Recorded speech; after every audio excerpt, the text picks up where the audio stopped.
Барлықтарыңызға сәлем, қайырлы күн. Мен YouTube каналыма қош келдіңіздер. Бүгін біз қуырылған сосиска жасайтын боламыз. Сосиска в тесте, яғни нанның ішіндегі шұжық жасайтын боламыз. Ол үшін менің каналыма тіркеліп, лайк басып, комментарий жазып, қолдап кетіңіздер. Ең алдымен ыдысымызға сүтімізді құйып қойдым. Сүт, оның үстіне жылы суымызды құямыз.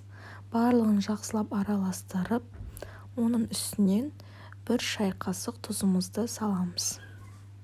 Тұзымызды салып алдық, араластырып, ендігі кезекте оның үстінен сұйық майымызды құямыз. Сұйық майымыз болмаса, сары май сала беруге болады.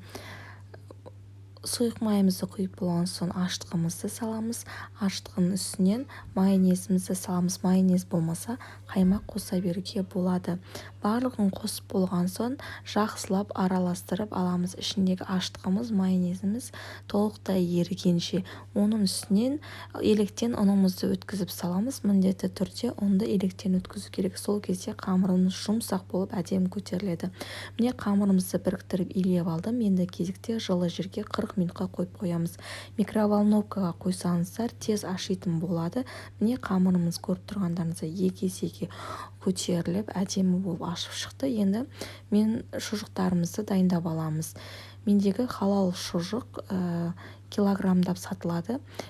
Жаңағы ашып тұрған қамырымызды 300 балаға бөліп алдым. Енді кезекте тура бауырсақтың қамыры сияқты қалың қылмай, жұқа қылмай дөңгелек етіп жайып аламыз. Жайып дайындап алған қамырымызды видеода көрсетілгендей етіп, жіңішке етіп бөліп аламыз. Бөлінген қамырларымызды алып, бір шұжықтан кезек осылай көріп тұрғандарыңыздай орап шығамыз.